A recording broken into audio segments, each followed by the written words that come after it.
এই যে মায়ের জাত, ঠিক আছে? কীর্তন শুনতে শুনতে মনে হয় কে হয়, কে হয় পাগলি। এই শোনো, একটি কথা বলো, তোমরা তো পুরুষ জাতি, তোমাদের অর্ধাঙ্গিনী তোমাদের গোপন কথা যেন বলো না। গোপন কথা বললে তুমি শেষ। ওরা তোমার যতই ভালোবাসুক না কেন, ওদেরকে যেন গোপন কথা, গোপন কথা বলে তোমার প্যাঁচ লাগাই দিবে। প্রমাণ ছাড়া তো বলা যাবে না। আস্তে, এই যে ধর্মরাজ যুধিষ্ঠির, এরা পঞ্চপাণ্ডব, কিন্তু ধর্মরাজ যুধিষ্ঠির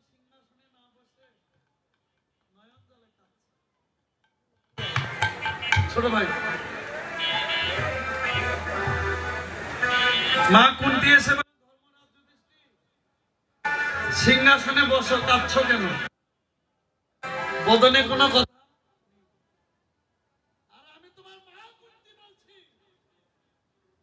সিংহাসনে বসো, কথা নেই। বললেন ধর্মরাজ যুধিষ্ঠির, আমি তোমার মা, যুদ্ধ করলে জয়ী হলে সিংহাসনে বসো। ধর্মরাজ যুধিষ্ঠির বললেন তুমি এমন একটি মা, তোমাকে আমি মা বলে আস্তে বলেন আমার অপরাধ। বলেন তুমি যে অপরাধ করেছো এখনো পৃথিবীর বুকে কোন নারী জাতি সে অপরাধ করেনি। তুমি কি অপরাধ করেছো মা জানো? তুমি কিন্তু জানতে যে আমাদের 5 ভাই, যার নাম ছিল, তুমি যদি বলতে যুদ্ধের আগে যে তোমাদের 5 ভাইয়ের বড় ভাইয়ের নাম, যুদ্ধ করতাম না,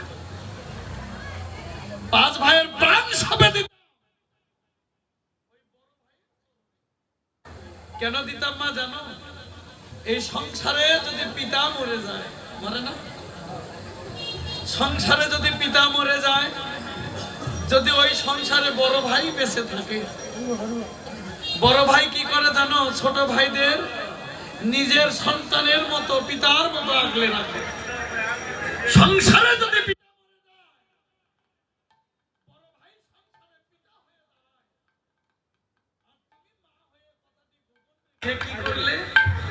ছোট ভাইয়ের হস্তে পিতার মতো বড় ভাইকে তুমি হত্যা করে নিলে। আমি ধর্মরাজ যুধিষ্ঠির, তোমায় আমি অভিশপ্ত দিয়ে যাচ্ছি। শুধু তোমায় নহে, পৃথিবীর বুকে যত নারী জাতি আছে, প্রতিটি নারী জাতিকে আমি ধর্মরাজ যুধিষ্ঠির অভিশপ্ত দিয়ে গেলাম। তাদের হৃদয়ের ভিতরে আর কোনোদিন কোনো গোপন কথা থাকবে কেন? এদের ভিতরে যদি গোপন কথা থাকে, তাহলে আগত কলিযুগে এর চাইতে আরো বেশি বিপদ হতে পারে। এজন্য এদেরকে গোপন কথা বলো না। এদের গোপন কথা যদি শুনতে চাও, এরা যেদিন ঝগড়া বাজবে সেদিন যেও, দেখবে 30 বছরের খেতা 10 মিনিটে দিয়ে দেবে। কেন? এরা গোপন কথা রাখতে পারে না। এজন্য এদেরকে গোপন কথা কেউ বলো না। কি বলেন মা জানো? শ্বেত কান্তি অনুপম আগে ধায় বলো না, তোমার যেদিন প্রাণ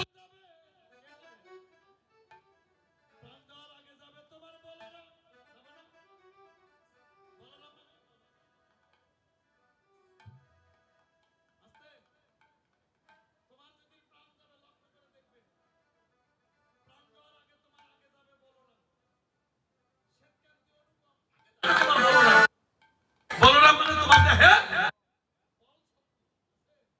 16 বছরের যুবকের বল আছে নেই? কেন? ভগবানের পথে পথযাত্রী, ঠিক আছে, কিন্তু যাচ্ছে কেন? এর বল শক্তি চলে যাচ্ছে। তোমাদের চরণেও কোটি কোটি প্রণাম করি। এখনো তোমার দেহে বল আছে, আর যেন বাঁকা পথে বেশি ভগবানকে খুঁজতে যাবে। বাঁকা পথে তুমি বেশি ভগবানকে খুঁজতে যাবে, যেদিন তোমার বল হারাবে সেদিন তুমি সঠিক ভগবান কৃষ্ণকে কোনোদিন পাবে।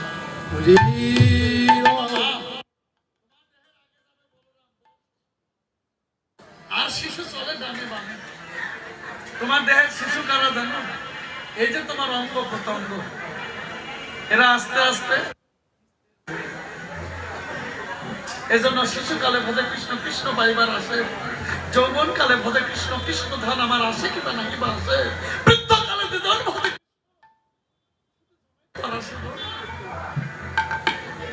আরো শিশু চলে ডানে বামে, তোমার দেহের অঙ্গ প্রত্যঙ্গ সবাই চলে যাবে। শ্রীদাম সুদাম মানে সুন্দর, যে দেহ দিয়ে তোমার দমে দমে কৃষ্ণ কথা সাধন করানো হয়, তোমার সেই সুন্দর দেহখানা আস্তে আস্তে মলিন হয়ে যাবে, নষ্ট হয়ে যাবে। ঘনশ্যাম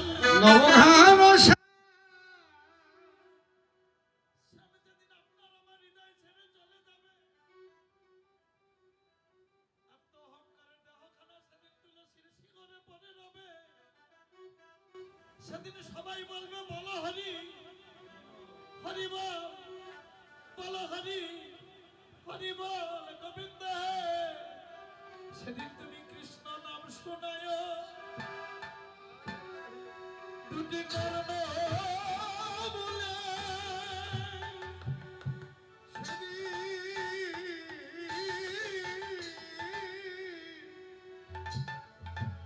মধুর কৃষ্ণ নাম শোনায়,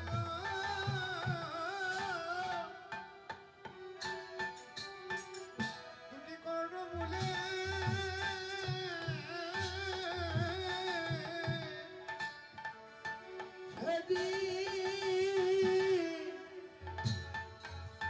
মধুর কৃষ্ণ নাম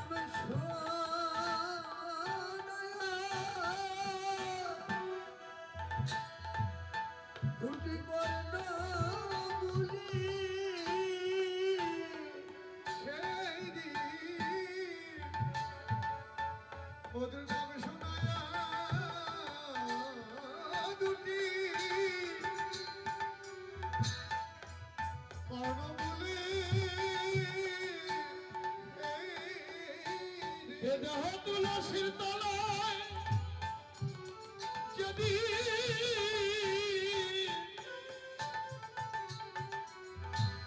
যেদিন পরে রবে মধুর নাম শোনায়, কর্ণ মূলে দেহ তুলসী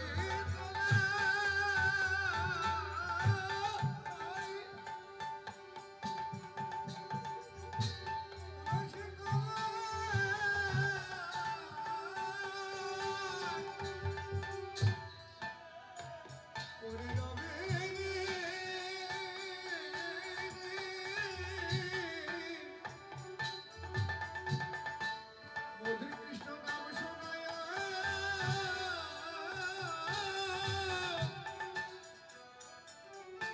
আমার কর্ণ মূলে সেদিন কৃষ্ণ নাম যাবে আর প্রাণ যাবে, সেদিন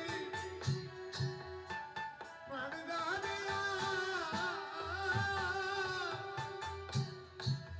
সঙ্গে কৃষ্ণ নাম যাবে, সেদিন নাম যাবে আর প্রাণ যাবে, সেই দিন নাম যাবে, প্রাণ যাবে, দেহ তুলসীর তলায়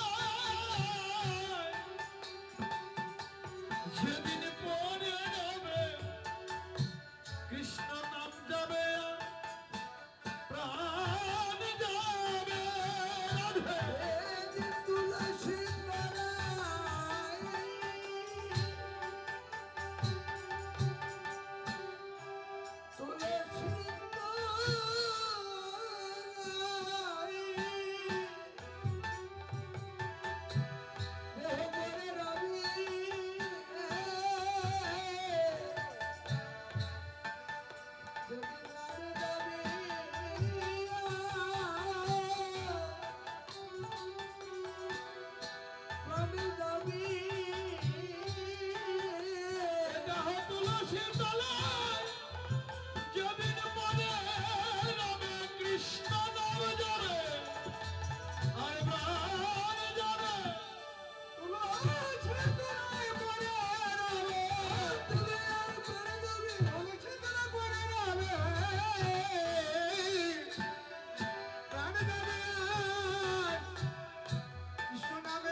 আমার রাধা কৃষ্ণকে যেন যুগলেই দর্শন করতে পারে। হরি বল, হরি বল।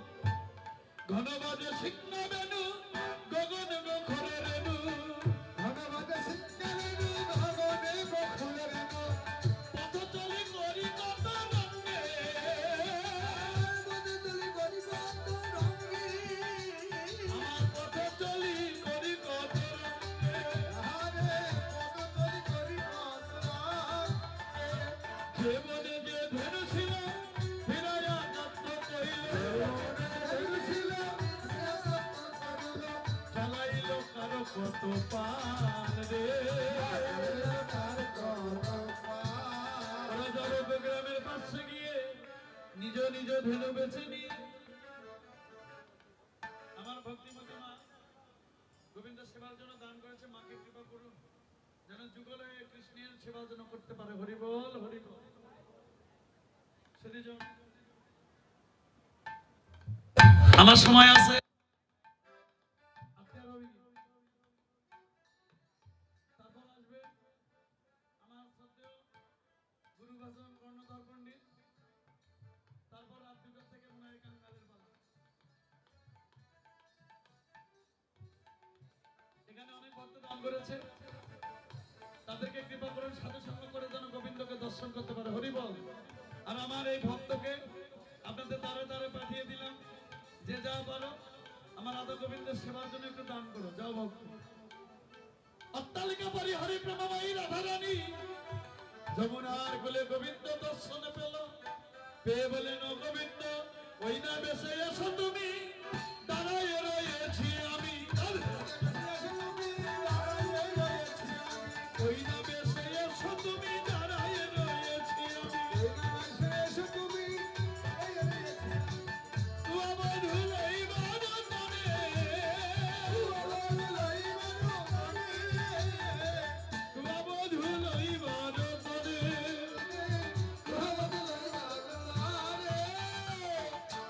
রাধারানী বলেন গোবিন্দ আমি তো তোমায় এই বেশে দেখতে চাই।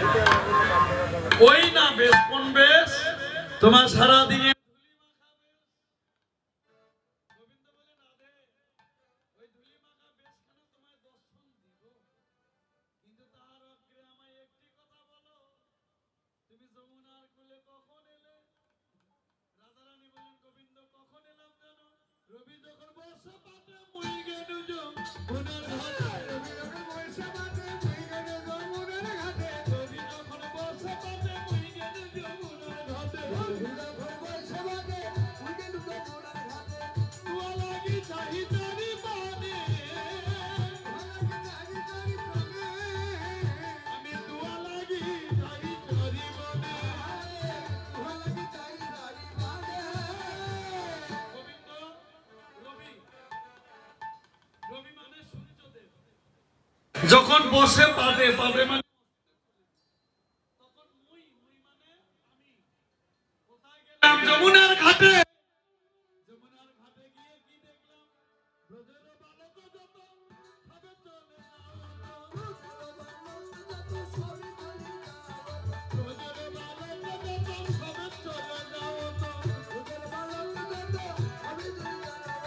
আজ তুমি সবার পিছে কেন? আজ তুমি সবার পিছে কেন?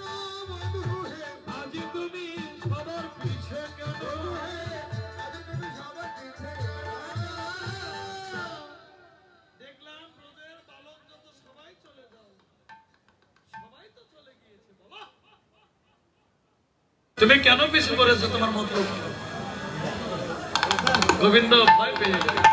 এরা তো নারী জাতি, কি না কি যে বলে, বলে না আমার যদি বাড়িতে আসতে একটু দেরি, আমি তো না তোমার সংসার করলাম, বলে না অন্য তোমার সংসার আর করতো। গোবিন্দ বলে রাধে আর আমি কেন পিছু করেছি আমি জানি না। রাধারানী বলেন গোবিন্দ আমি জানি। গোবিন্দ বলেন আচ্ছা বলো আমি কেন পিছু করেছি আমি নিজে জানি না, তুমি জানো, বলো কি জানো? বলেন গোবিন্দ কেন পিছু করেছে জানো? চঞ্চল ধাবলির সামনে কত না হেঁটেছো বনে, চঞ্চল ধাবলির সামনে কত না হেঁটেছো বনে, চঞ্চল ধাবলির সামনে কত না হেঁটেছো বনে।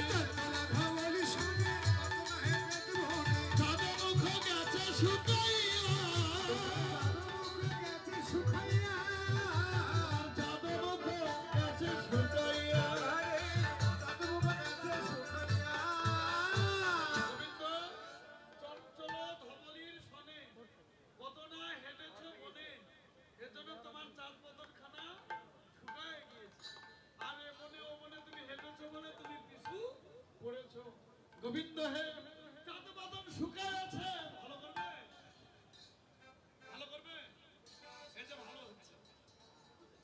আচ্ছা না শিবানন্দ দিশে যখন নিতে হবে, নেন একটু প্রমাণ দিচ্ছি, নেন। আরে মুখটা তো কষ্ট লেগেছে, দিলে একটু কি হবে, তোমার শুকনো বদন ভালো হবে, হয়নি? আগের সাথে একটু ভালো না?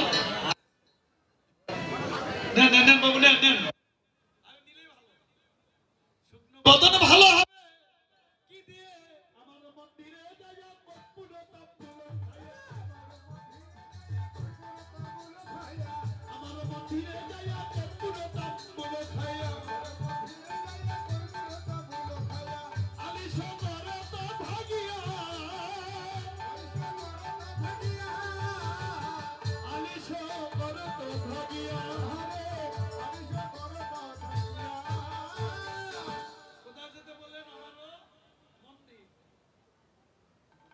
ভগবানকে যদি পেতে চাও তবে তোমার মনকে ধীর করতে হবে। চঞ্চল মতিতে কোনোদিন কৃষ্ণ ভজন নহে হবে। তাহলে মনকে ধীর করতে গেলে কৃষ্ণ নাম করো, গুরুর ক্রিয়া হবে, তবে তোমার মন ধীর হবে আর পাবে। এজন্য ভগবানকে পেতে হলে কোথায় যেতে হবে? মন ধীর, তোমার মনকে আগে ধীরত্ব করো, তবে ওই মন্দিরে গোবিন্দ পাবে। ও গোবিন্দ মন্দিরে যাবে পাবে, কি পাবে? কর্পূর তাম্বুল। সেবা করলে কি হবে? তোমার অলসতা হবে, হবে না? অলসতা হলে কি হবে জানো? আমার হৃদয়ে মাঝে বিচিত্র পালক আছে, আশেপাশে রসের বালি, আশেপাশে রসের বালি।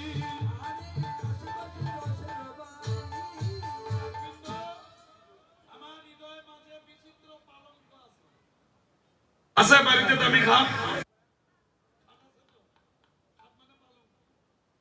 একটা খাটের দাম 50,000 1,00,000 টাকা, কিন্তু খাট কিনে বাড়িতে রাখলে বালিশ নেই। খাটের দাম থাকলো বাবু, সুন্দর খাট আছে বাড়িতে কিন্তু বালিশ নাই, খাটের দাম থাকলো থাকলো। ও গোবিন্দ আমার হৃদয়ের মাঝে বিচিত্র পালঙ্ক, পালঙ্ক মানে খাট, পালঙ্কের একটি, কিন্তু বালিশ দুটি। বালিশ দুখানা যার রাধা গোবিন্দ তার, যার বালিশ দুখানা নেই তার হৃদয়ে আমার রাধা গোবিন্দ নেই। তাহলে পালঙ্কে কি হৃদয় পালঙ্ক? এই হৃদয় পালঙ্কে বালিশ দুটি। গোবিন্দ বলেন বলো তোমার বালিশ দুখানার নাম কি? রাধা রানী বলেন গোবিন্দ একটি বালিশের নাম হলো প্রেম। প্রেম মানে এই যে দুনয়ন জলে কাদা। আরেকটি বালিশের নাম হলো ভক্তি। ভক্তি মানে তোমার মস্তকখানা জাতির ভেদাভেদ ভুলে গিয়ে সাধুগুরু বৈষ্ণবের চরণে নত করা, এই হলো প্রেম আর ভক্তি। এই প্রেম ভক্তির বালিশ যা রাধা গোবিন্দ তার, প্রেম নেই ভক্তি নেই, ওই অহংকারী হৃদয়ে রাধা গোবিন্দ নেই। ও গোবিন্দ প্রেম ভক্তির বালিশে তুমি কি করবে? তাহাতে শুধিবে তুমি, চরণে চাপিব আমি, তাহাকে শুধিবে তুমি, চরণে চাপিব আমি। ঘুরে যাবে বনের আলি, তোমার ঘুরে যাবে বনের আলি। ও গোবিন্দ প্রেম ভক্তির বালিশে তুমি তোমার মস্তক দিবে, আর আমার শূন্য দুটি হস্ত দিয়ে আমি তোমার চরণ সেবা করিব। ও গোবিন্দ সেদিন আমার চরণ ছাড়া ওরে নাহে।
গোবিন্দ বেশিক্ষণ থাকবে?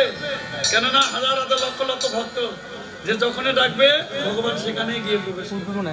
তো গোবিন্দ তুমি তো যাবে, তবে তোমার চরণে এই কহে দাস যদি না